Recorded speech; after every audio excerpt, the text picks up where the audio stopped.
Good evening, नमस्कार। स्वागत है आपका स्टडी IQ यूट्यूब चैनल पर। मैं वासु। हमारी चल रही थी कोऑर्डिनेट ज्योमेट्री की सीरीज। अब तक हमारे 3 लेक्चर हो चुके हैं। पहले और दूसरे लेक्चर में हमने पॉइंट के बारे में डिस्कशन किया। तीसरा जो हमारा पार्ट था वो बहुत ही इंपॉर्टेंट पार्ट था। तो जो हमारा थर्ड लेक्चर था वो बेस्ड था मिरर इमेज पर या फिर दर्पण प्रतिबिंब पर। तो ये बहुत ही इंपॉर्टेंट पार्ट था।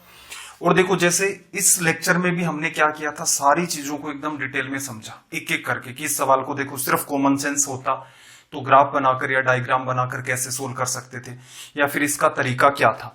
और फिर लास्ट में क्या किया था, इस पूरे के पूरे लेक्चर को एक ही लाइन में खत्म कर दिया था। क्लियर है? तो सेम टू सेम हमारी यही कोशिश रहेगी कि हम चीजों को इसी हिसाब से पढ़ें। पहले उसका एक्सट्रीम डिटेल में, लास्ट में उसके बेस जो क्वेश्चंस वगैरह होते हैं और उसके जितने भी टाइप के शॉर्टकट पॉसिबल होते हैं उनके साथ भी डील कर दें। जब हमारी ये सीरीज कंप्लीट हो जाएगी कोऑर्डिनेट ज्योमेट्री की, तो लास्ट में क्या रहेगा, आपका 1 से 1.5 घंटे का एक सेशन रहेगा जिसमें पूरी की पूरी कोऑर्डिनेट ज्योमेट्री को मैं रिवाइज करवा दूंगा कि जब भी मान लो आपका एग्जाम हो तो उससे 1 या 2 वीक पहले आप क्या कर सकते हो, उस 1.5 घंटे वाले वीडियो को देख सकते हो जिससे कि आपके सारे कॉन्सेप्ट कवर हो जाए। लेकिन अभी क्या करना है, अपना एक रजिस्टर डाल लो इसका, हर एक लेक्चर को डिटेल में नोट किया करो, जो क्वेश्चंस करवाए जाते हैं उनको भी खुद से करके देखा करो फिर से। ये आपका पैटर्न होना चाहिए, ठीक है। और जो रिवीजन क्लास है उसके नोट्स आपको बनाने नहीं है क्योंकि ऑलरेडी आप बना रहे हो। तो आज का जो सेशन है वो हमारा रहने वाला है लाइन पर बेस्ड। तो पिछले ही सेशन से क्या है, लेवल बूस्ट होना स्टार्ट हो चुका है, आपको लग भी गया होगा। तो वैसे ही आज का हमारा सेशन रहेगा लाइन पर बेस्ड, लाइन या फिर रेखा। देखो, एक छोटा सा जनरली ऑफलाइन में पढ़ाते हैं तो उसमें बच्चे का कंफ्यूजन होता है कि ये जो लाइन होती है रेखा और ये जो आपकी किरण होती है रे, इन दोनों में क्या डिफरेंस होता है। तो देखो, वैसे तो देखा जाए फिजिक्स का सवाल है, लेकिन फिर भी जैसे कई बार बच्चे सवाल भी कर देते हैं कि सर क्या चक्कर है कि रेखा को सिलेबस में रखा गया, किरण को सिलेबस में क्यों नहीं रखा गया। तो इन दोनों का डिफरेंस समझो। किरण क्या है, किरण वो है जिसका ये तो पता है कि वो कहां से आ रही है, लेकिन ये नहीं पता कि वो कहां जा रही है, तो उसे हम लोग क्या कहेंगे, किरण।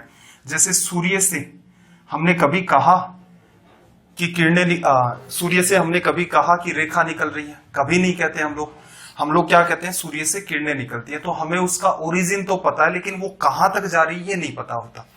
और रेखा के साथ क्या कह सकते हो, जिसका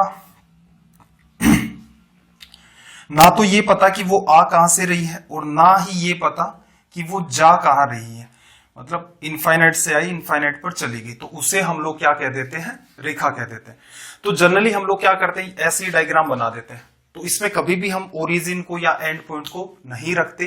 तो ये एक माइनर सा डिफरेंस है और ये सिलेबस का पार्ट नहीं है। सिलेबस का पार्ट है अपना लाइन। चलिए फिर, लाइन की हमें यहां पर 5 इक्वेशन पढ़नी है, पांचों ही इंपोर्टेंट है, सबका अपना अपना अलग अलग इंपोर्टेंस है। जैसे सबसे पहले हम लोग पढ़ेंगे रेखा की जो जनरल इक्वेशन है, जनरल इक्वेशन ऑफ लाइन। या फिर जनरल का क्या मीनिंग रखोगे हिंदी के अंदर, हिंदी में इसका मतलब होता है रेखा का व्यापक समीकरण, जनरल इक्वेशन ऑफ लाइन, रेखा का व्यापक समीकरण।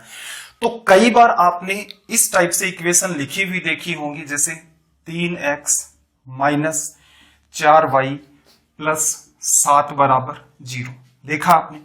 ऐसे ही कई बार ये भी देखा होगा कि 3x प्लस 5 इक्वल्स टू 0। ऐसा भी हो सकता है कि 2y माइनस 8 इक्वल्स टू 0 लिखा जा सकता है। या फिर जनरली हम लोग ऐसे भी तो काम में ले लेते हैं कि x बराबर 0, y बराबर 0। तो ये सारी की सारी क्या है, आपकी इक्वेशन ऑफ लाइन है। तो ये जो फॉर्मेट लिखा है मैंने, ये सारा का सारा क्या आपका जनरल फॉर्म का। तो यहां से हम एक छोटा सा कॉमन सेंस लगा सकते हैं कि जब भी कभी आपको ax plus by plus c बराबर 0 के फॉर्मेट में कोई भी इक्वेशन दिखे तो आप उसे कह सकते हो इक्वेशन ऑफ लाइन।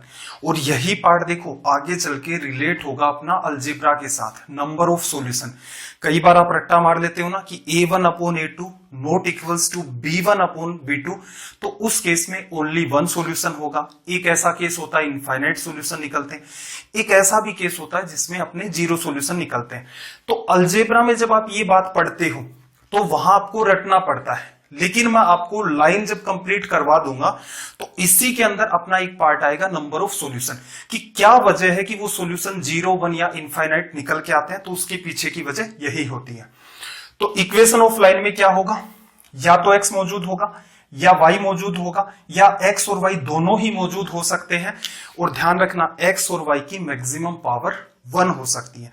अगर ये पावर 2 हो जाएगी तो हो सकता है वो सर्कल के अंदर कन्वर्ट हो जाए, हो सकता है वो आपका इलिप्स में कन्वर्ट हो जाए, हो सकता है वो आपका पैराबोला में कन्वर्ट हो जाए। तो वो सारी चीजें अपने सिलेबस का पार्ट नहीं है, हालांकि हम लोग सर्कल को फिर भी डिस्कस करेंगे। तो यहां से देखो, इसमें x और y दोनों मौजूद है इक्वेशन ऑफ लाइन, इसमें सिर्फ x मौजूद है, इसमें सिर्फ y मौजूद है, और इन दोनों में ये तो बार बार काम में ले रहे थे। x बराबर 0 क्या आपका y एक्सिस, y बराबर 0 क्या है आपका x एक्सिस। तो असल में आपके पास एटलीस्ट इतना कॉमन सेंस तो हो कि जनरल इक्वेशन ऑफ लाइन क्या होती है। अब नेक्स्ट पार्ट अपना आ जाता है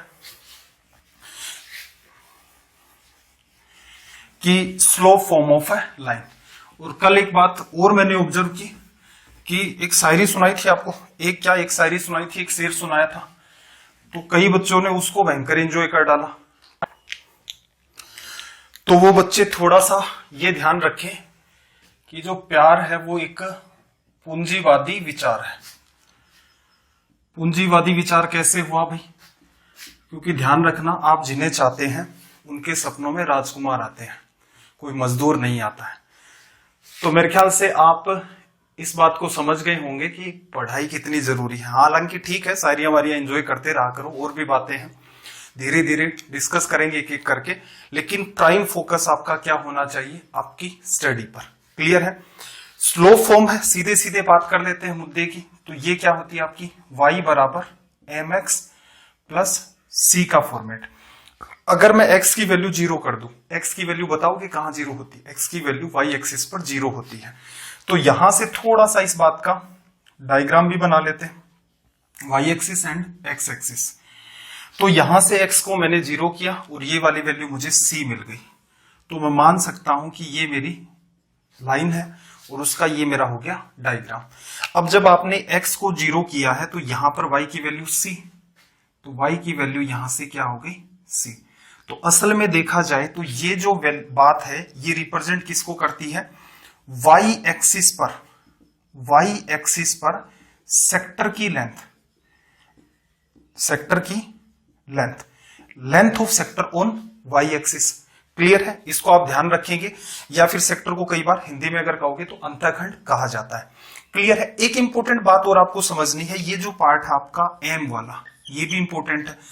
अगर मैं कहूं कि इसने एंगल बनाया यहां पर थीटा, तो इस थीटा के साथ कुछ कंडीशंस जुड़ जाती हैं। क्या कंडीशन जुड़ जाती हैं, कि ये जब भी आप मेजर करोगे तो इसे हमेशा ही एक्स एक्सिस के साथ मेजर किया जाएगा। क्लियर है। बात नंबर 1, इसे देखो मैंने क्या किया, ये मेरा एक्स एक्सिस था, इससे इसको मेजर किया, और ये मेजरमेंट जो है वो हमेशा क्या होगा, एंटी क्लॉकवाइज।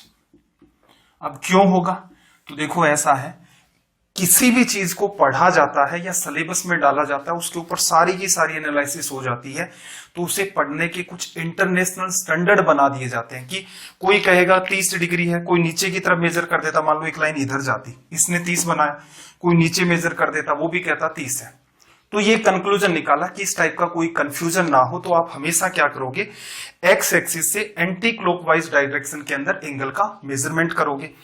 आपने मेजरमेंट कर लिया और मान लो ये निकल के आया 60 डिग्री, थीटा की वैल्यू क्या निकल के आई 60 डिग्री।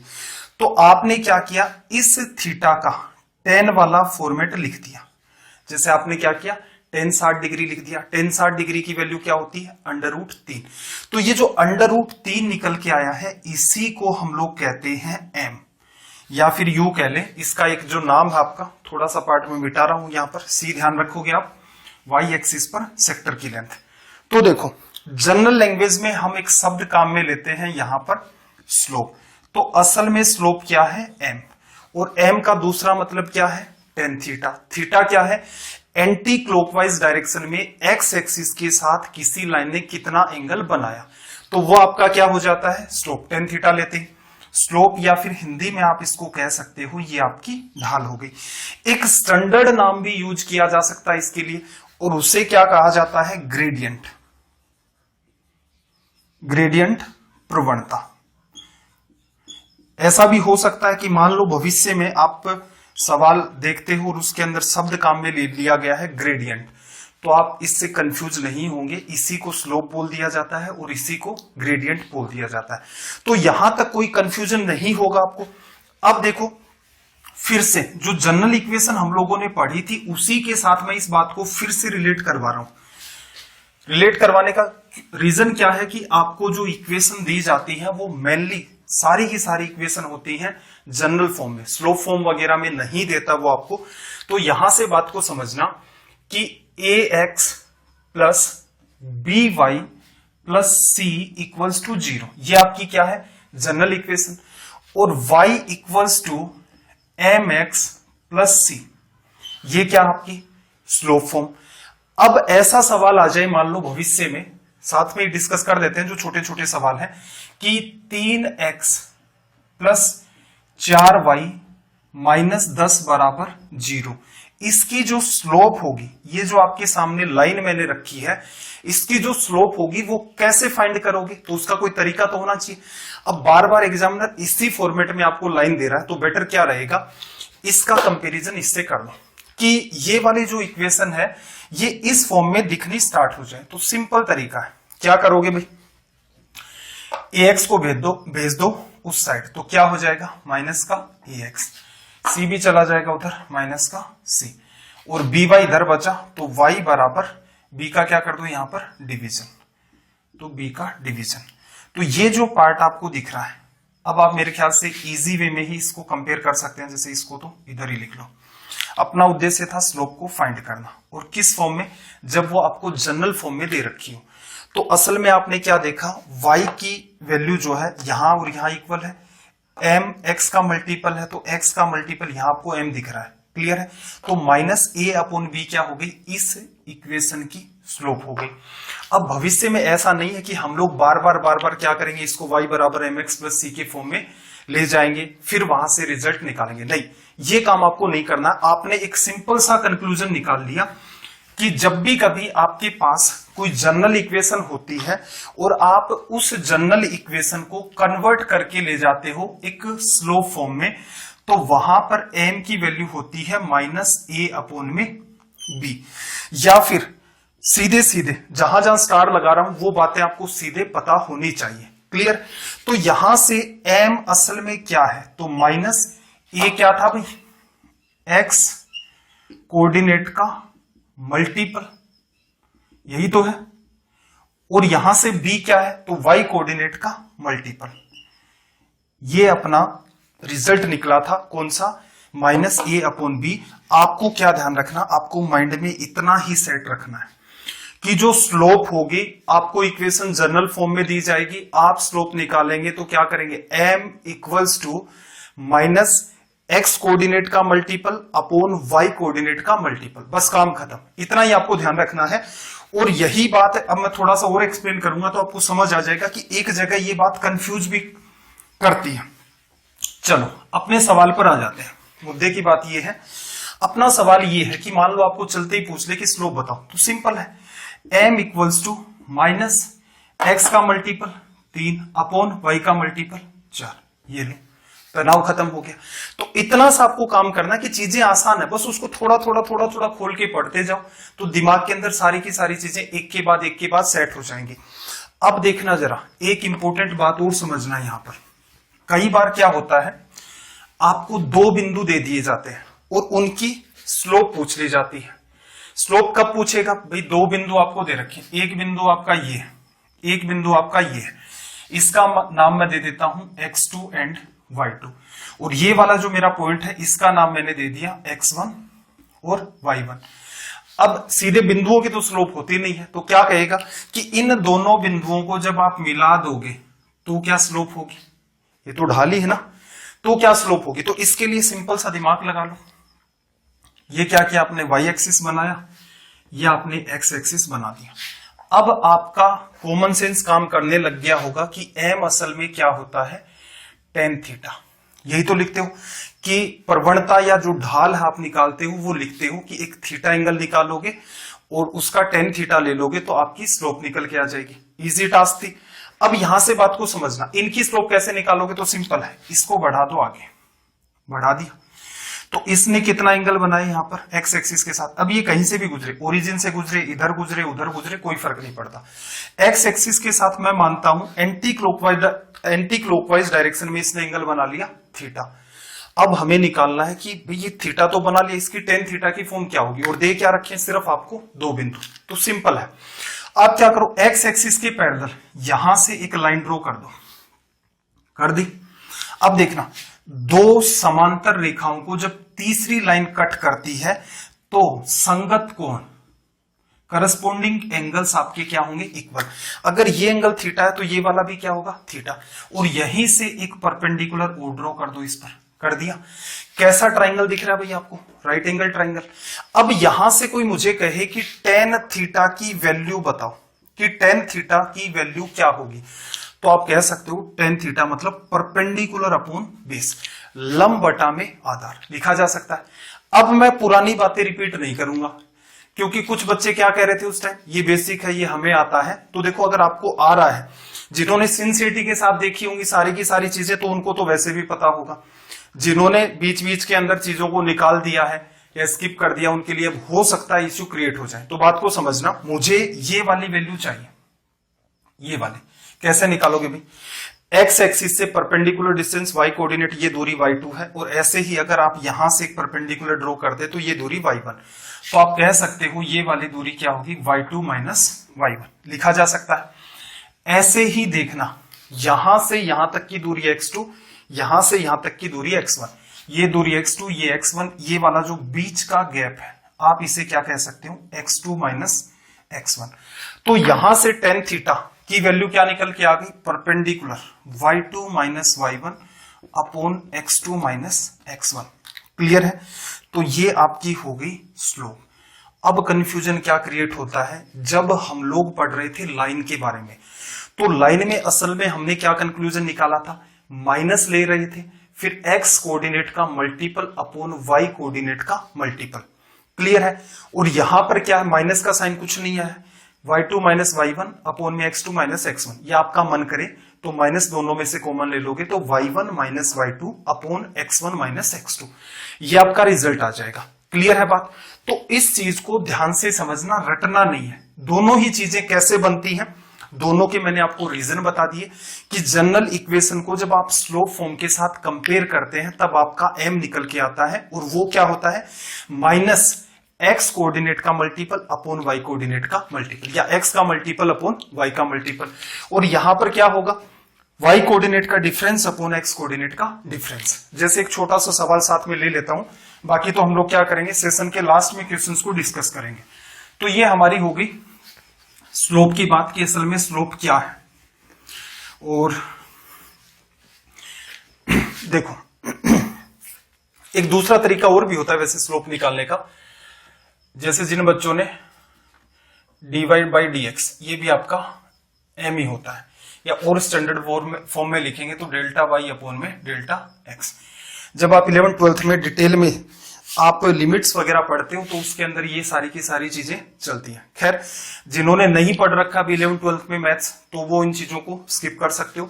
बाकी मेरा काम ऐसा है कि हर बच्चे को, जिसने जहां तक पढ़ रखा है, उसको पुरानी चीजों को, जो स्कूल वाले हैं, उनको तुरंत कैप्चर करके बताऊं कि आपने वहां पढ़ा होगा, ये आपने वहां पढ़ा होगा, वो रिलेट कर दे जाए। तो सवाल लेते हैं। सवाल क्या है भाई, सिंपल सा, कि 3,4 एक बिंदु है और दूसरा बिंदु क्या है आपका 7,10, और आपसे पूछ ले स्लोप क्या होगी। तो स्लोप जो है आपकी वो क्या होगा, y coordinate, y2 minus y1, तो 10 में से 4 चला गया 6, और 7 में से 3 चला गया 4। तो यहां से सिंपल सी बात थी कि स्लोप क्या निकल के आ गई, 3/2। और यहीं पर अगर आपके पास इक्वेशन होती, मान लो 2x माइनस 5y प्लस 7 बराबर 0, इसकी स्लोप कैसे निकालते, तो सिंपल था, माइनस x का कोऑर्डिनेट अपॉन जो y का मल्टीपल है, तो यहां से रिजल्ट क्या आ जाता, 2/5। तो ये आपकी क्या होती है, इजी टास्क। अब यहां पर देखो कुछ बच्चे कह रहे होंगे कि सर ये dy बाई dx वाली बात, देखो जिन्होंने पढ़ रखा है वो समझो। इसका आप dy बाई dx करेंगे, dy बाई dx करोगे तो यहां पर क्या बचेगा, देखो dy बाई dx करोगे इसका ये 1 हो जाएगा, तो ये बात बचेगी 2 माइनस 5।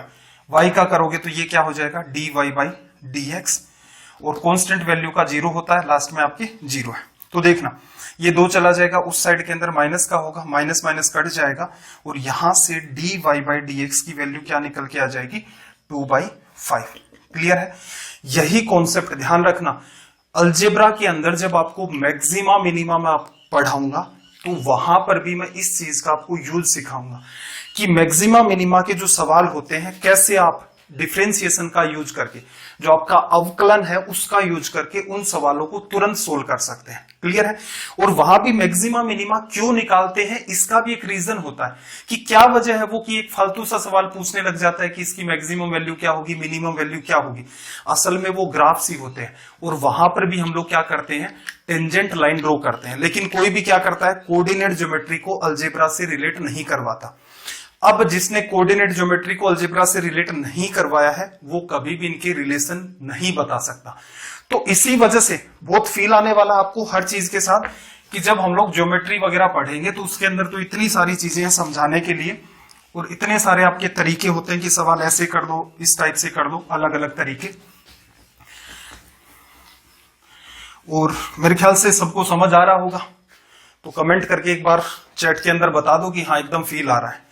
और बाकी ध्यान रखना, इतना आसान हूं कि हर किसी को समझ आता हूं, शायद तुमने ही पन्ने छोड़ छोड़ करके पढ़ा है मुझे।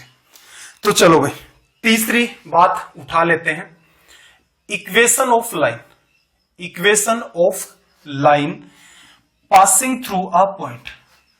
Equation of line passing through a point, एक बिंदु से गुजरने वाली रेखा का समीकरण। Equation of line passing through a point, एक बिंदु से गुजरने वाली रेखा का समीकरण। अब आपका सिंपल सा सवाल होगा कि एक बिंदु है, इससे तो ये भी रेखा गुजार दी, ये भी गुजार दी, ये भी गुजार दी, तो अनंत रेखाएं गुजारी जा सकती हैं। क्लियर है? मान लो आपको कोई कहे कि बिंदु x1 y1 से कितनी रेखाएं गुजर सकती हैं, या इससे गुजरने वाली रेखाओं के समीकरण बताओ, तो आप कहोगे ये तो अनंत है, ये एक बिंदु है, इससे अनंत रेखाएं गुजारी जा सकती हैं। तो इसका मतलब ये जो कंडीशन है अब तक क्या है, अधूरी।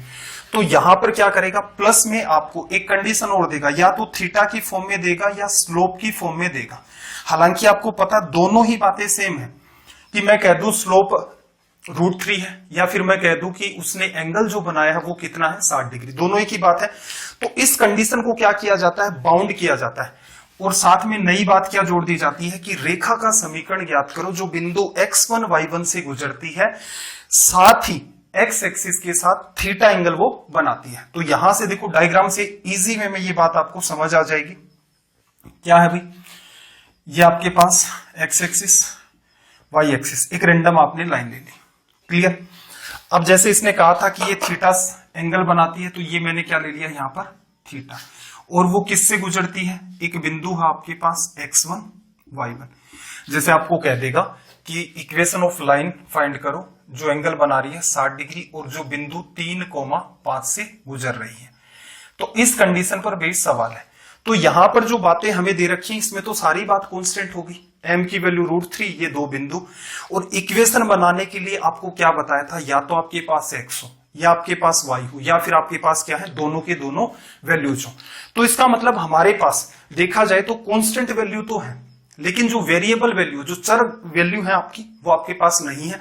तो आपका जहां भी मन करे वहां एक बिंदु मान लो, ये मैंने बिंदु ले लिया और इसके कोऑर्डिनेट भी मान लिए मैंने x और y। x और y वेरिएबल है, रीजन क्या है कि ये यहां यहां यहां यहां कहीं भी हो सकता था। हमें क्या करना है, इक्वेशन फाइंड करनी है। तरीका वही रहेगा, परपेंडिकुलर, परपेंडिकुलर, अगेन परपेंडिकुलर, दो पैरेलल लाइन को तीसरे ने काटा, ये एंगल थीटा, तो ये भी क्या, थीटा हो गया। फिर से पहली क्लास पर आ जाते हैं, ये दूरी y, ये दूरी y1, तो ये जो पर्टिकुलर दूरी है ये क्या होगी, y माइनस y1। और ऐसे ही अगर मैं इसकी बात करूं तो ये देखना, यहां से यहां तक x, यहां से यहां तक x1, तो ये x1, तो ये जो सिर्फ आपको ऐसे वाला स्पेस दिख रहा है, इसकी वैल्यू हम लोग क्या कह सकते हैं, x माइनस x1। अब एक सिंपल सा कॉमन सेंस लगा के मुझे बताओ ये बात कि यहां पर क्या आप ऐसे नहीं लिख सकते कि m की जो वैल्यू है, m बराबर क्या होता है आपका tan थीटा, और इस ट्रायंगल में tan थीटा क्या है, परपेंडिकुलर अपॉन बेस, इसको आपने लिख दिया y माइनस y1 अपॉन में x माइनस x1 लिखा जा सकता है। इसको तो छोड़ो, ये इक्वेशन में आपको देखने को नहीं मिलता, m के बराबर ये बात है, ये पार्ट आप इधर मल्टीप्लाई कर दो, तो ये जो पार्ट है लिखा जाएगा y minus y1 equals to m into x minus x1। ये बात आपको क्या है, सीधे ध्यान रखनी है, ठीक है। ये प्रूफ इसलिए बताता हूं मैं, कम से कम आपकी अंडरस्टैंडिंग तो हो कि जो चैप्टर पढ़ रहे हैं। अब एक बात बताओ, ये फॉर्मूला याद कर दिया, कोई आपसे पूछ ले कि क्यों हुआ, कैसे हुआ, थोड़ा समझाओ। भविष्य में मान लो ये है कि आपके बच्चे ही आपसे पूछने लग जाए कि पापा या मम्मी ये वाली बात मुझे बताओ, ठीक है। तो देखो ऐसा है, ये जनरेशन ऐसी आती जा रही है, धीरे धीरे वो आपको बेवकूफ घोषित कर देंगे, ठीक है। तो मेरे से पढ़ने का एक फायदा तो ये है कि अगर शिद्दत से पढ़ोगे तो जल्दी सरकारी नौकरी पालोगे, और धीरे धीरे पढ़ोगे मान लो किसी दिन, तो हो सकता है कम से कम आपको आपके बच्चे तो बेवकूफ नहीं कहेंगे, इतना नॉलेज आपके पास होगा, डैम श्योर। चलो अगले मुद्दे पर आते हैं। जहां जहां स्टार लगा रहा हूं वो बातें इंपॉर्टेंट है, वो आपको सीधे ध्यान होनी चाहिए। अब इसी बात को थोड़ा सा चेंज कर देते हैं। Equation of line passing through 2 points, रेखा का समीकरण जो 2 बिंदुओं से गुजरती है। Equation of line passing through 2 points, 2 बिंदुओं से गुजरने वाली रेखा का समीकरण। अब मुझे एक बात बताओ, 2 बिंदुओं से कितनी रेखाएं गुजर सकती हैं जो दोनों से गुजरे? तो आपका जवाब होगा कि अगर इन दोनों को मिला दिया जाए तो इनसे तो सिर्फ और सिर्फ क्या होगा, एक ही रेखा गुजरेगी, एक ही रेखा गुजरेगी। तो इसका मतलब आपको कोई एक्स्ट्रा कंडीशन नहीं देगा वो, सिंपल सी बात है। क्यों देगा? पिछले वाले केस में तो क्या था, एक बिंदु से इतनी सारी रेखाएं, अनंत रेखाएं गुजर सकती हैं, तो बहुत सारी इक्वेशन होंगी। यहां पर 2 बिंदुओं से जो दोनों से ही गुजरे, सिर्फ और सिर्फ एक रेखा पॉसिबल है, इस वजह से आपको वो क्या करेगा, सिर्फ 2 बिंदु देगा।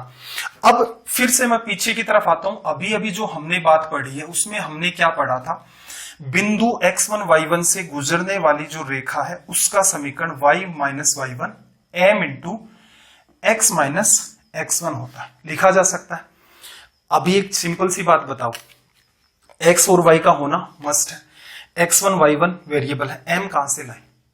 तो हमने पढ़ा था कि 2 बिंदुओं के लिए जब आपको स्लोप फाइंड करनी हो तो आप क्या लिखते हो, y2 minus y1 upon x2 minus x1। तो ये इक्वेशन किस में चली गई, y माइनस y1, और यहां से लिख सकते हो आप y2 minus y1 upon x2 minus x1, और इनटू में x माइनस x1 लिखा जा सकता है। तो ये क्या हो गई, हमारी 2 बिंदुओं से गुजरने वाली रेखा का समीकरण। आपका मन करे इसको आप ऐसे भी डिजाइन कर सकते हो, y minus y2 m into x minus x2, और ये वाली बात आप यहां पर भी लिख सकते हो। तो इक्वेशन क्या हो जाएगी, y minus y2 equals to y2 minus y1 upon x2 minus x1 और x माइनस x2। उससे कोई फर्क नहीं पड़ता कि कौन सा बिंदु आप x1 y1 लो और कौन सा बिंदु आप x2 y2 लो। तो ये हमारी क्या होगी, चौथी इक्वेशन। अब जो हमने पढ़ा है यहां पर देखो, इसी पर क्वेश्चन लास्ट में भी हमें करने हैं, लेकिन अभी जो 2 बातें पढ़ी उन पर बेस्ड अगर छोटे छोटे सवाल करें तो मान लो आपको एक सवाल तो ये दे दे कि ऐसी रेखा का समीकरण बताओ जो x एक्सिस के साथ 60 डिग्री का कोण बनाती है और साथ ही वो बिंदु 3,7 से गुजरती है। तो आपका रिजल्ट क्या होगा, y minus y1 equals to m की वैल्यू कितनी, tan थीटा, तो अंडर रूट 3, और ब्रैकेट में क्या लिखोगे फिर x माइनस x1 की वैल्यू कितनी होगी, 3।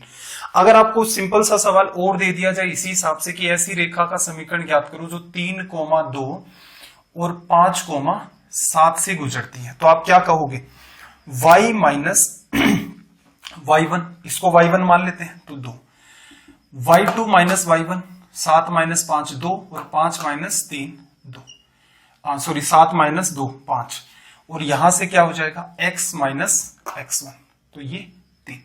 ये कर दो आप यहां पर मल्टीप्लाई, जैसे 2y हो जाएगा, यहां पर ये माइनस का 4, 5x और माइनस का 15। तो इस फॉर्मेट में ये आपके जो सवाल है उनको सोल्व किया जाता है। अब आ जाते हैं पांचवी इक्वेशन पर। पांचवी इक्वेशन आपकी होती है इंटरसेप्ट फॉर्म या फिर रेखा का अंतःखंड स्वरूप। फिफ्थ पार्ट क्या है आपका? इंटरसेप्ट फॉर्म, रेखा का अंतःखंड स्वरूप। इस बात को थोड़ा सा ध्यान से समझना। रीजन क्या है कि इस सिर्फ अंतःखंड पर भी आपसे सवाल पूछ लिए जाते हैं। तो पहले तो ये समझे कि भाई ये इंटरसेप्ट करता है या जो अंतःखंड है, इसको आप सेक्टर भी बोल देते हैं बहुत बार कि सेक्टर फॉर्म भी है ये। तो बात को थोड़ा समझना। मेरे पास एक लाइन है कि मैंने एक लाइन ले ली 3x प्लस 4y बराबर 24, ये मैंने ले लिया। अब ये लाइन कहां से गुजरेगी? अगर इसका कोई आपसे कहे कि डायग्राम बना के बताओ, तो सिंपल सा तरीका है, आप क्या करो, x बराबर 0 रख दो। x बराबर 0 मुझे बताना जरा कहां होता है? y एक्सिस पर। इसको 0 रखते ये मामला 0, 4y बराबर 24, तो उस केस में y की वैल्यू कितनी आ गई? 6। एक काम हो गया। दूसरा आपको क्या करना है कि y की वैल्यू एक बार फिर 0 कर दो। y 0 किस पर होता है भाई? x एक्सिस पर। y को 0 कर दिया, 3x 24 है, तो यहां पर x की वैल्यू कितनी निकल के आ गई? 8 निकल के आ गई। तो यहां से मैं अगर इसका एक डायग्राम बनाऊं तो मुझे कुछ इस हिसाब का ये डायग्राम मिलेगा। क्या? x एक्सिस पर, सॉरी y बराबर 0 है। y बराबर 0 कहां होता है? x एक्सिस पर। और x की वैल्यू कितनी? 8। ये आपका ओरिजिन, ये आपका x एक्सिस, और x की वैल्यू यहां से यहां तक कितनी हो गई? 8 लिखी जा सकती है। ऐसे ही देखना, आपने x बराबर 0 किया तो बात किसकी चल रही है? आपकी y एक्सिस की। और y की वैल्यू वहां पर कितनी आ रही है? 6। तो अगर ये दूरी लगभग 8 आपने मानी है, तो लगभग यहां तक की दूरी को आप क्या कह सकते हो? 6। तो कहने का मतलब लाइन x एक्सिस को यहां कट करती है, y एक्सिस को यहां कट करती है। अगर मैं इन दोनों को आपस में मिला दूं तो ये जो इक्वेशन आप देख रहे हो, तो ये आपकी इक्वेशन है 3x प्लस 4y बराबर 24। ये क्या हो गया? इसका डायग्राम। अब ये जो आपको दिख रहे हैं 8 और 6, यही आपके क्या होते हैं? सेक्टर। कि x एक्सिस पर सेक्टर क्या होता है? बात को थोड़ा सा ध्यान से समझना। x एक्सिस या y एक्सिस पर लाइन जो भी लेंथ कट करती है उसको मेजर करेंगे ओरिजिन से। ओरिजिन से यहां लाइन ने कट किया तो इस लेंथ को क्या कहा जाएगा? सेक्टर। ऐसे इसने इसको यहां पर कट किया तो इसको क्या कहा जाएगा? सेक्टर। अब देखना, डिस्टेंस जो होती है वो आपकी हमेशा पॉजिटिव होगी, लेकिन सेक्टर क्या है? नेगेटिव भी हो सकते हैं। रीजन ये हो सकता है कि कल को आपको कोई कह दे कि एक लाइन है, उसने y एक्सिस पर 6 लेंथ का सेक्टर कट किया, तो कहां से गुजरेगी? कोई कहेगा यहां भी 6 लिखूंगा मैं, नीचे भी तो 6 हो सकता है। रीजन क्या है कि अगर आप सेक्टर को पॉजिटिव लेना स्टार्ट कर देंगे तो फिर भविष्य में ये कौन डिसाइड करेगा कि वो 6 ऊपर की तरफ था या नीचे की तरफ था? अगर इसी लाइन में 6 इधर मान लू तो ये इस साइड में भी आ जाएगी। तो इसलिए क्या होता है, सेक्टर जो है आपका जो सेक्टर होता है उसको हम विद साइन लिखते हैं, पॉजिटिव और नेगेटिव। और जब भी कभी डिस्टेंस की बात आएगी उसे हम ऑलवेज पॉजिटिव रखेंगे। ये बात क्लियर हो गई होगी आपकी। तो इसने x एक्सिस पर जो सेक्टर कट किया है वो कितना है? 8। और इसने y एक्सिस पर जो सेक्टर कट किया है वो कितना है? 6। अगर आप थोड़ा सा दिमाग लगाएं तो इस पैटर्न को क्या आप ऐसे नहीं लिख सकते? 24 का डिवीजन कर दो भाई, 3x divide by 24 plus 4y divide by 24 equal में क्या आ गया आपके पास? 1 आ गया। फिर काटोगे, यहां पर 8 बार कटेगा, यहां पर 6 बार कटेगा। तो मैं सीधे सीधे कट होने के बाद जो बात निकली है उसी को लिख देता हूं। 24 का जब आपने डिवीजन किया 8 बार कट गया, x के अपोन में कितना? 8 प्लस y के अपोन में कितना आ गया? 6 बराबर में 1। अब मुझे एक बात बताओ, इस लाइन ने x एक्सिस पर क्या सेक्टर कट किया था? 8 लेंथ का। y एक्सिस पर कितना कट किया था? 6 का। तो देखो x एक्सिस पर सेक्टर 8, y एक्सिस पर सेक्टर कितना? 6। कब? जब भी कभी आप किसी लाइन को इस फॉर्म में लिखते हैं, देखो जब भी कभी आप किसी लाइन को इस फॉर्म में लिखते हैं x अपॉन a, और यहां क्या होगा? प्लस का साइन। अगर माइनस होता है तो उसको शिफ्ट करके कहां लेके जाओगे? b के साथ। क्लियर है, यहां शिफ्ट हो सकता है, इक्वल्स टू में 1। तो ये जो आपकी इक्वेशन होती है इसको कहा जाता है इंटरसेप्ट फॉर्म या फिर सेक्टर फॉर्म या फिर रेखा का अंतःखंड स्वरूप।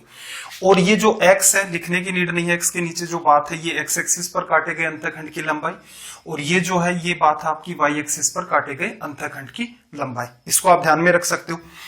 अब एक बात और समझना कि अगर आपको ये कह दे कि कोई भी रेखा है वो x एक्सिस पर कितनी लेंथ का सेक्टर कट कर रही है, तो जरूरी नहीं है कि आप इसको x upon a plus y upon b equals to 1 में ही कन्वर्ट करें, आप सीधे भी कह सकते हैं। देखो जैसे x एक्सिस पर सेक्टर की लेंथ, x एक्सिस पर सेक्टर की लेंथ, तो x एक्सिस पर आप क्या करोगे, y कोऑर्डिनेट आपका क्या होता है 0, तो put y equals to 0 and find value of x, find value of x, ये लिखा जा सकता है।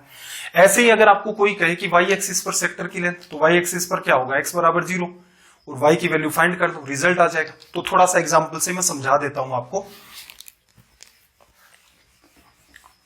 एक एग्जांपल लेते हैं, देखो जैसे मैंने क्या किया, एक इक्वेशन ले ली कि 3x प्लस 15 बराबर 15y बराबर 36। कोई मुझसे कहे कि इसने x एक्सिस पर सेक्टर जो कट किया उसकी लेंथ क्या होगी, तो मैं क्या करूंगा y बराबर 0, क्योंकि x एक्सिस पर y कोऑर्डिनेट आपका 0, और यहां से मैं x की वैल्यू निकालूंगा। ये मैंने कट किया 3x 36, तो x की वैल्यू कितनी आ गई 12। और ऐसे ही मैं क्या कर सकता हूं, x की वैल्यू 0 कर दूंगा तो मेरे पास y की वैल्यू निकल के आ गई, तो y क्या होगा 36/15, 3 से काट दो 12 डिवाइड बाई 5, ये आपका रिजल्ट होगा। आप चाहो तो इसे इंटरसेप्ट फॉर्म में कन्वर्ट कर सकते हो, कैसे थोड़ा सा ध्यान से समझना। रिजल्ट अपना क्या है 12 और 12/5, देखना 36 का आप डिवीजन कर दो तो x अपॉन में 36, 3 से कट जाएगा 12 पर, x एक्सिस पर सेक्टर की लेंथ प्लस y। अब देखो 36 है 15, तो यहां क्या लिखोगे 36/15 बराबर 1, क्योंकि आपको x upon a plus y upon b equals to में 1, ये फॉर्मेट आपको क्रिएट करना ही पड़ेगा तभी बात बनेगी। तो यहां 1 क्रिएट किया, ये मल्टीप्लाई में था तो डिवीजन के डिवीजन में ले गए। अब यहां से एक बात बताओ, यही तो हमने फाइंड किया है, इसको कट करोगे तो यही तो आएगा। लेकिन कभी भी हम लोग अगर आपसे पूछे कि x एक्सिस पर कितना सेक्टर कट किया है या y एक्सिस पर कितना सेक्टर कट किया है, तो सिंपल सा लॉजिक लगाओगे ये वाला जो हमने यहां पर देखा था। कभी भी आप इस फॉर्मेट के चक्कर में नहीं पड़ेंगे कि कन्वर्ट करें, उससे क्या हमारा टाइम किल होता है। तो मेरे ख्याल से आपको ये बातें 5 इक्वेशन ऑफ लाइन हमने समझी है, क्या स्लोप होती है, क्या इसका पैटर्न होता है, इजी वे में समझ आ गई होंगी। थोड़ा सा मैं रिलेट कर देता हूं एक बार फिर से इन बातों को और फिर हम आ जाते हैं क्वेश्चंस पर। सबसे पहले हमने पढ़ी general equation ax plus B Y plus C बराबर 0। फिर हमने पढ़ी स्लोप फॉर्म y बराबर mx प्लस सी, क्लियर है। उसके बाद आखिरी वाली को मैं लिख लेता हूं x upon a plus y upon b बराबर आपका 1। ये असल में देखा जाए तो ये आपकी 3 लाइन है, ठीक है। कुछ डिस्टरबेंस हो रहा होगा व्हीकल्स का, तो ये क्या है कि एकदम गांव से लाइव हो रहा है, तो कुछ इस टाइप का डिस्टरबेंस होता है कि खेतों वेतों के अंदर आसपास में ट्रक वगैरह चलते रहते हैं, ट्रैक्टर वगैरह। देखना ये तीनों लाइन एक ही जैसी है, और इसके अलावा हमने क्या पढ़ा था, एक बिंदु से गुजरने वाली रेखा और 2 बिंदुओं से गुजरने वाली रेखा, तीनों एक ही जैसे कैसे हैं। जैसे मेरा मन किया एक इक्वेशन लेकर के कि सोल्व करवाता हूं आपको, 3x प्लस 4y प्लस 24 बराबर 0। अगर ये फॉर्म है आपकी तो आप इसको क्या कहोगे, slope general equation of line, क्योंकि वो उसी फॉर्मेट में लिखी गई है। अगर मैं यहां से इसकी स्लोप फाइंड करना चाहूं तो m बराबर क्या होगा -3/4 लिखा जा सकता है। x एक्सिस पर सेक्टर की लेंथ अगर मैं फाइंड करना चाहूं तो y को 0 करूंगा, 24 उधर जाएगा -8, और ऐसे ही y एक्सिस पर सेक्टर की लेंथ इसको हटा दो, ये उधर चला जाएगा -6। आगे बातें देखो आप सारी की सारी फाइंड कर सकते हो, कोई भी लाइन दे स्लोप फाइंड करो, x एक्सिस पर सेक्टर, y एक्सिस पर सेक्टर। इसी इक्वेशन को आप ऐसे लिख दोगे तो ये क्या होगी, दिखने में ही ऑटोमेटिक क्या हो जाएगी, स्लोप फॉर्म। चेंज कर देते हैं, ये 4y है, लेफ्ट साइड में y रखना तो एक बार पढ़ा रहने दो, ये उस साइड में जाएगा तो क्या हो जाएगा -3x, और ये जो 4y था 4 का डिवीजन कर दो तो -3/4। अब देखो ये 24 है, ये भी उधर चला गया तो प्लस का साइन लगाया, ब्रैकेट में डाल दिया -24 और बटा में आपके पास क्या था, सॉरी ये 4, ये कन्वर्ट कर दिया। अब देखना जरा इसकी स्लोप क्या है, ये रही, क्योंकि y बराबर mx प्लस c का फॉर्मेट, और ये वैल्यू कितनी है -6, और c किसको बताता है, y एक्सिस पर काटे गए सेक्टर की लेंथ। y एक्सिस पर कितना आएगा -6, तो देखो कट रहा है यहाँ पर -6। कंपेयर किसके साथ किया, y बराबर mx प्लस c। अगर ये प्लस का साइन नहीं भी बन रहा है, माइनस है, तो उसको अंदर रखो ब्रैकेट के, तो कंक्लूजन आ जाएगा। अगर आपका मन करे कि इस फॉर्म में कन्वर्ट करना है तो 24 को उधर जाओ, -24 का डिवीजन कर दो तो फॉर्मेट क्या आ जाएगा, x अपॉन में -8 प्लस y अपॉन में -6 बराबर 1। अब एक बात बताना जरा मुझे, सेक्टर की लेंथ -8 -6 बन गई, इस फॉर्म में आपने लिखा, और यहां पर आप स्लोप मुझे फाइंड करके बताएंगे कि यहां पर स्लोप का फॉर्मेट क्या होता है। चलो वैसे मैं बता ही देता हूं, यहां पर फॉर्मेट होता है -b/a। कौन से, इस वाले केस में, तो देखना -6 बटे -8, तो 2 माइनस आपस में कट गई, 6/8, तो रिजल्ट क्या आ जाएगा 3/4, जो कि हमारा यहां बन रहा था। तो मैं आपसे ये उम्मीद कर रहा हूं कि अंडरस्टैंडिंग रखो ना, या तो किसी चैप्टर को पढ़ो ही मत, कि स्किप कर दो, क्योंकि खुद को ये जो झूठी दिलासा देते रहते हैं हम लोग कि मैंने ये पढ़ लिया, मैंने वो हाई फाई सवाल कर दिया, कोई रीजन आपसे पूछने की कोशिश करे या फिर कोई चीज आपको घुमा करके दी जाए, अगर आपके माइंड में कंफ्यूजन क्रिएट हो जाता है तो बेटर ये रहेगा कि उस टाइप की पढ़ाई कोई काम की नहीं है। और आजकल जो धीरे धीरे एग्जाम्स का स्तर बढ़ता जा रहा है तो वो आपको भी पता होगा। तो चलिए फिर, अब हमने ये सारी की सारी चीजें पढ़ ली, इन पर बेस्ड हम लोग अब स्पीड से क्वेश्चंस कर देते हैं। सवाल नंबर 1 की बात करें तो देखो आपके सामने सवाल नंबर 1 क्या है कि समीकरण का ग्राफ 2x प्लस 3y बराबर 6 दे रखा है। फिर उसने क्या कहा कि ये intersect x axis but not y axis, कि ये x एक्सिस को प्रतिच्छेद करेगी लेकिन y एक्सिस को नहीं करेगी। ऐसे ही दूसरा ऑप्शन इसका वाइस वर्सा हो गया। फिर इसने कहा कि पास थ्रू दी ओरिजिन, और फिर इसने क्या कहा कि ये दोनों को ही इंटरसेक्ट करेगी। तो एक सिंपल सी बात है, कहा क्या पास करेगी। तो अब तक देखो अपने सवाल हो चुके हैं 30, ये 31वां सवाल है इस सीरीज का। अलग अलग 3 सेशन हुए, उनमें अलग अलग हमने सवाल किए थे। तो सिंपल है, देखो x बराबर 0 रखोगे तो y की वैल्यू कितनी आ गई, 3y बराबर 6 2, और जब आप y बराबर 0 रखोगे तो x की वैल्यू कितनी आ गई, 2x बराबर 6 तो 3। तो इसने असल में देखा जाए तो x एक्सिस को कहां कट किया, 3 पर, और y एक्सिस को कहां कट किया, 2 पर। क्लियर, और इसको इससे मिला दो तो साफ साफ तो दिख रहा है कि x एक्सिस और y एक्सिस को कट करेगी। तो थोड़ा सा ध्यान रखना, अगर कोई भी इक्वेशन है उसमें आपके पास दोनों के दोनों कोऑर्डिनेट दे रखे हैं और एक कांस्टेंट वैल्यू दे रखी है, कहने का मतलब जैसे ax plus by plus c बराबर 0, ये फॉर्मेट अगर आपको दे रखा है तो इसका मतलब ये 2 एक्सिस को कट करेगी, कंपल्सरी है। और अगर आपके अंदर ये गायब कर दे इसको, तो ax प्लस by ही आपको दे रखा है बराबर 0, तो ये क्या होती है, आपकी ओरिजिन से पास होती है। और सिर्फ एक कोऑर्डिनेट वगैरह दे रखा हो और उसके अंदर ऐसा कोई समाधान निकलता हो स्लोप का, तो उसके अपने रीजन है। लेकिन जो हमने तरीका फॉलो किया वो सबसे सटीक तरीका होता है इन क्वेश्चंस को सोल्व करने का, तो उसे आप फॉलो करेंगे। सवाल नंबर 32 पर आ जाओ, 1 मिनट। सवाल नंबर 32, ठीक है, चीजें डिटेल में पढ़ ली। अब सवाल है, इनको तुरंत के तुरंत हम लोग कर दे जाएंगे। आसान आसान से सवाल होते हैं अगर आपके पास प्रॉपर अंडरस्टैंडिंग होती है। तो इसने क्या कहा, देखो हिंदी में थोड़ी सी बात मिसिंग है, इसने एक शब्द काम में लिया है कि स्लोप जो है इंग्लिश में दे रखी है 1/2, हिंदी में नहीं दे रखी है तो उसको 1/2 कर देना। तो इसने क्या कहा कि दो बिंदुओं को मिलाने का जो ढलान है, जो आपकी स्लोप है, और वो बिंदु कौन से हैं, a+1 -5 और -3 -1, तो इनकी स्लोप क्या है 1/2, तो a की वैल्यू।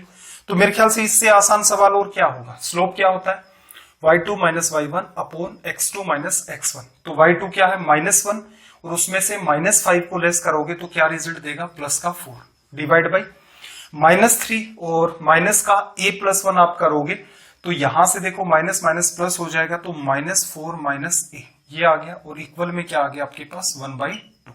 सिंपल, गुणा कर दो 8, ये बात एज इट इज इधर चली जाएगी, ये जो माइनस का 4 है इधर आ जाएगा 12 बराबर -से, तो a की वैल्यू आप क्या लिख सकते हो यहां से -12। ये आपका हो गया रिजल्ट। आसान सी टास्क है। चलिए क्वेश्चन नंबर 33वां नंबर का सवाल आप देखो। पहले तो लैंग्वेज को पढ़ो, सबसे जरूरी काम।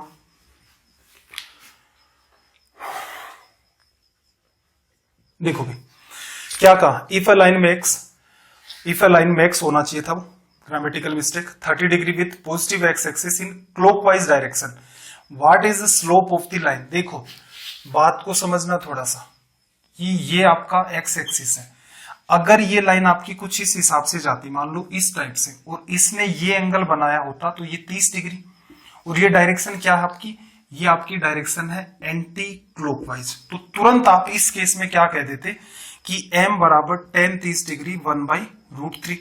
लेकिन इसने क्या किया है, एंगल बनाया किसके अंदर, क्लॉकवाइज डायरेक्शन में। इसका मतलब ये लाइन कहां से गुजरी होगी, ये गुजरी है इस टाइप से, इधर इसने 30 डिग्री का एंगल बनाया।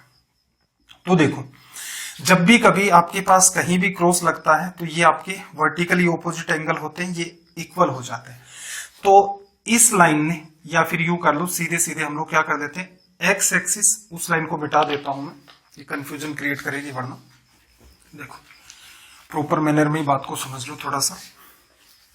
क्या होता है, इसने आपको कहा कि इसने एक्स एक्सिस के साथ एक एंगल बनाया है क्लॉकवाइज डायरेक्शन में, कितना 30 डिग्री। तो ये एंगल भी कितना 30 डिग्री, तो ये कितना होगा 150 डिग्री, टोटल आपका 180।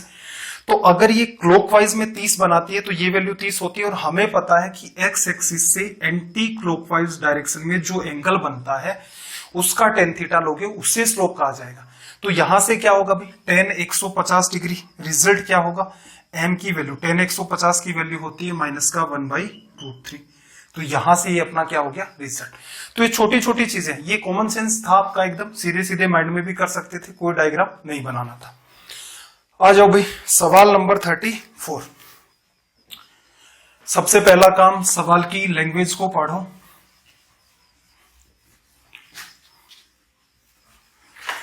क्या कहा कि यदि x और y एक लाइन के नकारात्मक हैं तो लाइन कहां से नहीं गुजरेगी।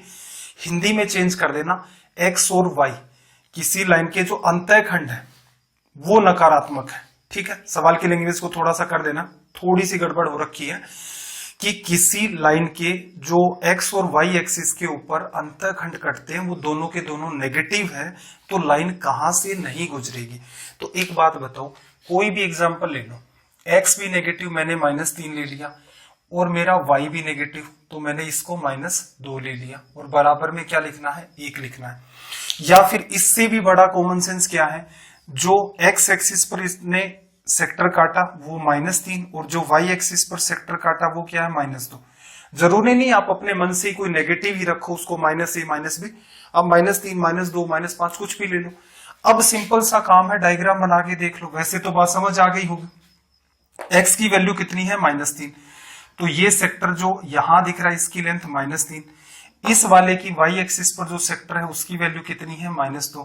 तो एक बात बताओ, इन दोनों बिंदुओं से लाइन को गुजरना पड़ेगा, तो ये कहां से नहीं गुजरेगी, तो आपका जवाब आपको मिल गया होगा, ये लाइन आपकी पहले क्वाड्रेंट से नहीं गुजरेगी। ठीक है, बात समझ में आ गई होगी।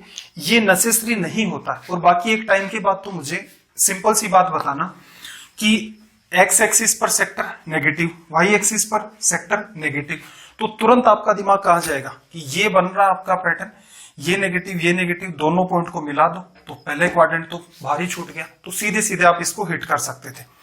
सवाल नंबर 35, सबसे पहला काम इस सवाल की आप लैंग्वेज पढ़ें। 35 में क्या कहा कि एक लाइन है x/2 = 2y + 5, एक्स एक्सिस को किस बिंदु पर काटेगी। तो एक तो बात तय होगी कि एक्स एक्सिस पर जहां भी काटेगी y कोऑर्डिनेट क्या होगा, 0। y 0 है तो 2y के साथ आप मल्टीप्लाई करोगे तो ये 0 हो जाएगा। इक्वेशन क्या बचेगी, x/2 = में 5, और x की वैल्यू 2 × 5 10। तो ये सॉल्यूशन हो गया अपने इस सवाल का। अगले सवाल पर आ जाते हैं, सवाल नंबर 36। स्पीड ज्यादा नहीं लग रही होगी मेरे ख्याल से आपको। रीजन क्या है, ये सवाल हमने सारी चीजों को इतना डिटेल में पढ़ लिया है कि आपको इतना कंफ्यूज होना ही नहीं पड़ता, तुरंत के तुरंत आपके जवाब आ जाते हैं। जैसे एक लाइन है, इसने क्या कहा, 2x + 3y = 12, कहां कहां से गुजरेगी, सवाल चेंज कर दिया। तो वही क्या करो, y की वैल्यू 0 करोगे तो x जो x एक्सिस पर सेक्टर है वो कितना आ गया 6। ऐसे ही क्या करो, x को 0 कर दो तो 3y बराबर 12, तो y की वैल्यू कितनी 4। तो एक सिंपल सी बात बताओ, x आपका यहां से लेकर यहां ओरिजिन से यहां तक की वैल्यू 6 और y क्या है, ये भी आपकी पॉजिटिव है, तो इसको क्या लिख दिया 4। तो एक बिंदु तो यहां है, एक बिंदु यहां है, तो यहां से यहां तक मिला दो। कहां से गुजरी, पहले क्वाड्रेंट, दूसरे क्वाड्रेंट और चौथे क्वाड्रेंट। तो थर्ड से नहीं गुजरेगी, तो कौन सा ऑप्शन आपका मैच कर रहा है, फर्स्ट, सेकंड, फोर्थ। तो ऑप्शन बी आपका क्या हो गया करेक्ट रिजल्ट। तो ये छोटी छोटी चीजें हैं ऐसी कि माइंड में इनकी इमेजिनेशन है तो तुरंत के तुरंत आप सवाल हिट कर सकते हो। सवाल नंबर 37 की लैंग्वेज को रीड करो। सवाल नंबर 37 की जो लैंग्वेज है उसको रीड करो।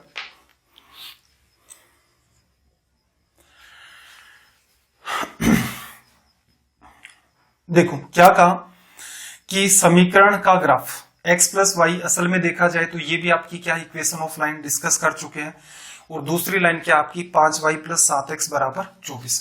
थोड़ा सा बात को समझ लेना, x प्लस वाई आपको 0 दे रखा है और दूसरी बात आपके पास है 5y प्लस 7x बराबर 24, और दोनों एक दूसरे को कहां कट करती हैं, m कोमा n पर। ठीक है, तो जब भी कभी इन दो लाइन का आपको इंटरसेक्शन चाहिए, जैसे एक लाइन ये होगी दूसरी होगी, ये इसकी इक्वेशन है ये इसकी इक्वेशन है, तो जहां ये कट करेंगी वहां एक बिंदु होगा, उसका एक कोऑर्डिनेट x होगा एक y होगा, तो ये x कोमा y, तो ये जो बिंदु है ये इस लाइन पर भी है और ये बिंदु इस लाइन पर भी है, इसका मतलब ये इसको सेटिस्फाई करेगा। तो यहां से आप क्या करो, एक x की वैल्यू निकाल लो जो कि क्या निकल के आई है -y, और इसको आप क्या कर दो इसमें पुट x की जगह -y रखोगे तो 5y प्लस 7 गुणा -y, तो -7y हो गया, तो यहां से माइनस का 2y बराबर 24। तो यहां से जो y की वैल्यू है वो कितनी निकल के आ गई भी, -12 लिखा जा सकता है। अगर y की वैल्यू मेरे पास -12 है तो x की वैल्यू यहां से आपके पास क्या निकल के आ जाएगी ये -12 इधर जाएगा तो x की वैल्यू क्या निकल के आ गई 12। तो इसका मतलब जो आपको बिंदु दे रखा है उसके कोऑर्डिनेट इसने क्या बताए थे, m और n। तो आप क्या कह सकते हो, एक वैल्यू आपके पास -12 और दूसरी है आपके पास 12। ठीक है, पहले हमने इसको माइनस किया था। अब ये आपके पास m, ये आपके पास n, दोनों का एडिशन कर दोगे रिजल्ट क्या आ जाएगा 0। एक कॉमन सेंस और लगाना, असल में इस सवाल को पूछने के पीछे जो उद्देश्य था वो इतना सा ही था कि क्या बच्चा बेसिक सी बात को पकड़ पा रहा है कि जहां पर भी ये दो लाइन कट कर रही हैं वहां से x प्लस वाई बराबर 0 भी तो गुजर रही है, क्योंकि इसी पॉइंट पर तो ये एक दूसरे को कट कर रही है, और इस पॉइंट पर क्या है x की वैल्यू बराबर किसके है -y के। तो अगर x की वैल्यू मैं कहता हूं कि क्या है m, तो y की वैल्यू मुझे क्या रखनी होगी, यहां m रख दोगे, ये माइनस इधर हो जाएगा, तो y की वैल्यू क्या हो जाएगी -m। तो इन दोनों का जैसे ही आप एडिशन करोगे तो 0 आ जाएगा। m की जगह m खुद है ही हमने मान लिया है, n की जगह आप क्या लिख सकते हो -m। तो इस सवाल को पूछने के पीछे जो उद्देश्य था वो असल में ये वाला था कि ये सवाल तुरंत हिट हो जाता है, देखा देखते ही हिट कर दिया। चलिए भाई सवाल नंबर 38 पर आ जाते हैं। लैंग्वेज को रीड करो। अच्छा 38 तो क्या अपना वही फिर से वैसा का वैसा ही सवाल आ गया। एक्स एक्सिस को किस बिंदु पर कट करेगी, तो y बराबर 0 रख दोगे और यहां से x की वैल्यू क्या आ रही थी 10। अगले सवाल पर आ जाओ, 38 रिपीट था इसलिए 39 पर आ जाओ। सबसे पहला काम आपका लैंग्वेज को रीड करो।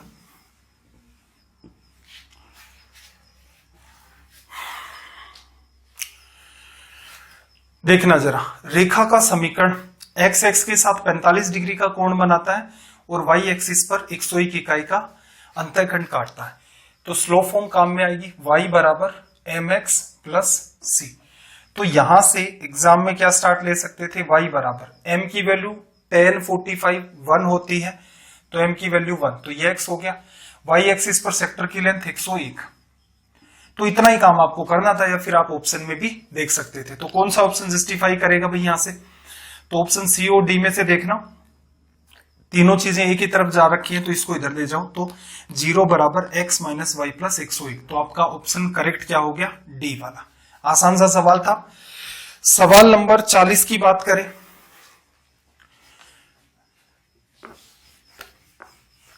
लैंग्वेज को रीड करो।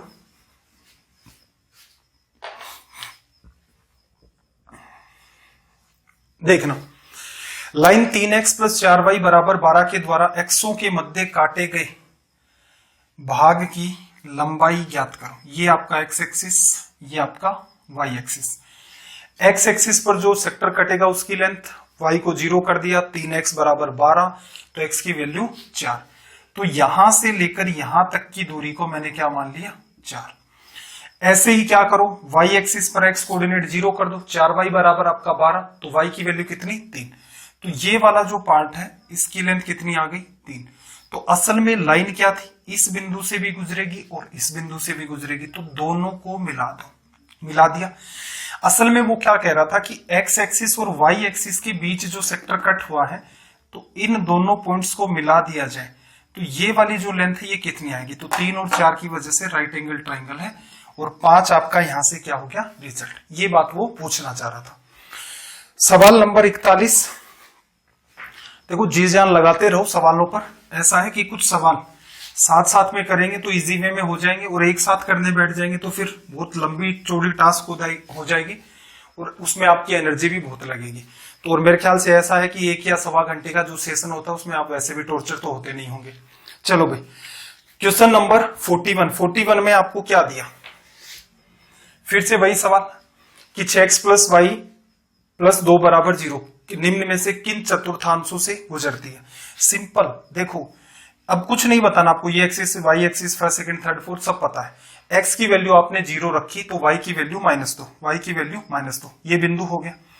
y की वैल्यू 0 रखोगे तो x की वैल्यू माइनस का 2/6, तो -1/3, ये नेगेटिव होगी, यहां से गुजरेगी। दूसरा क्वाड्रेंट, तीसरा क्वाड्रेंट, चौथा क्वाड्रेंट, तो ये आपका रिजल्ट हो गया, ऑप्शन बी करेक्ट।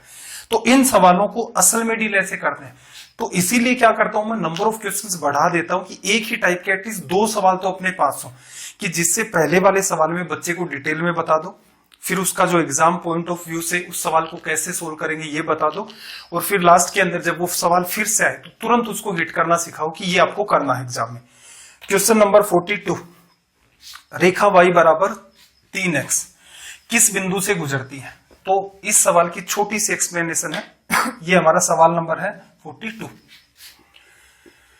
देखो कोई भी लाइन है, जैसे ये लाइन हो गई आपकी y बराबर 3x, तो ये इस बिंदु से इस बिंदु से इस बिंदु से और इन सब से गुजरती रहती है, तो एक रेखा अनंत बिंदु से गुजरती है। तो इसका मतलब अनंत बिंदु तो नहीं लिख सकते, तो इसने क्या सवाल किया, इसने चालाकी क्या दिखाई, 4 ऑप्शन डाल दिए कि इनमें से बताओ कि कहां से गुजरती है। तो y बराबर 3x, तो जहां से भी गुजरेगी उस बिंदु का एक x कोऑर्डिनेट होगा, एक आपका y कोऑर्डिनेट होगा, और वो इस लाइन को सेटिस्फाई करेगा। तो ये सवाल हमेशा सोल्व होते हैं बाई ऑप्शन से, हमेशा इनको आप बाई ऑप्शन से ही सोल्व करोगे, और इनका कोई तरीका नहीं होता। सबसे इजी ऑप्शन 0 0, x की वैल्यू अगर मैं 0 रख दूं तो y की वैल्यू क्या आ रही है मेरी 0, जस्टिफाई हो गया, यही तो करना था आपको। तो आपका करेक्ट आंसर क्या हो गया, ऑप्शन ए।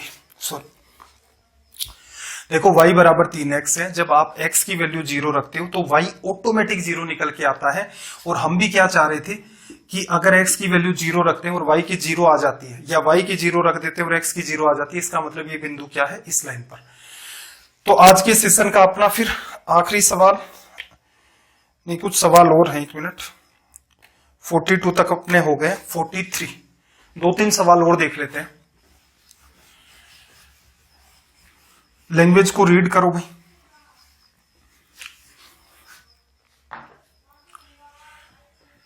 क्वेश्चन नंबर 43, देखो रेखा की ढाल -6 है, y एक्सिस पर 2 इकाई का अंतःखंड काटती है। रेखा का समीकरण सिंपल, y बराबर -6x और +2, ये लिख दिया। सारी चीजें क्या है, एक ही तरफ है और 2 राइट में है, तो ये इधर आ जाएगा 6x + y, 6x + y आपका ऑप्शन ए यहां से करेक्ट हो गया। क्वेश्चन नंबर 44,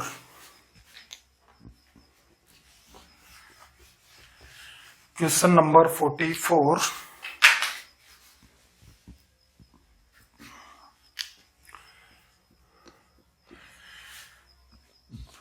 देखो इसने क्या कहा कि वाई एक्सिस के समांतर कोई रेखा है, वाई एक्सिस के समांतर रेखाएं देखो ये भी है, ये वाली रेखा भी है, ये वाली भी है, ये वाली भी है आपकी, ये आपका ओरिजिन है। और वो बिंदुओं से कहां से गुजरती है, 2, -3। तो देखो 2 पॉजिटिव है तो पॉजिटिव एक्स कोऑर्डिनेट, देखो थोड़ा सा कंफ्यूज नहीं होना है इन क्वाड्रेंट से। एक्स का आपका पॉजिटिव है तो कौन से क्वाड्रेंट में होगा, या तो पहले में होगा या चौथे में होगा। वाई नेगेटिव है तो जस्ट ये क्या हो गया, श्योर हो गया हमारा इस क्वाड्रेंट में। तो मैं मान लेता हूं इस बिंदु के कोऑर्डिनेट्स हैं वो 2, -3 है। कहीं भी मान सकते हो, उसको मिटा दो, ये तो अनंत रेखाएं हैं, 1 2 3 4 5। ये बिंदु मैंने क्या मान लिया यहां पर। जब भी कभी लाइन वाई एक्सिस के पैरेलल, तो इस लाइन की इक्वेशन क्या होती है असल में, x बराबर 0। और मिरर इमेज में क्या पढ़ा था, ये x बराबर k। तो असल में यहां पर आप चलते चलते आओगे तो ये बिंदु जो आपको दिख रहा है, इसमें x की वैल्यू कितनी है, 2। तो ये आपकी हो गई यहां से इक्वेशन x = 2। इतना कुछ भी नहीं करना था, मिरर इमेज वाली बात को तुरंत रिलेट करवा ले जाओ कि y एक्सिस के जो पैरेलल लाइन होगी x बराबर k की फॉर्म में होगी। तो x बिंदु 2, -3 से ये जा रहा है, x कोऑर्डिनेट आपका 2 है तो x बराबर 2 वर्बली हिट हो जाता है। और अंडरस्टैंडिंग के लिए इतनी बात आपको आनी चाहिए। अभी आ जाते हैं इस सेशन के आखिरी सवाल पर।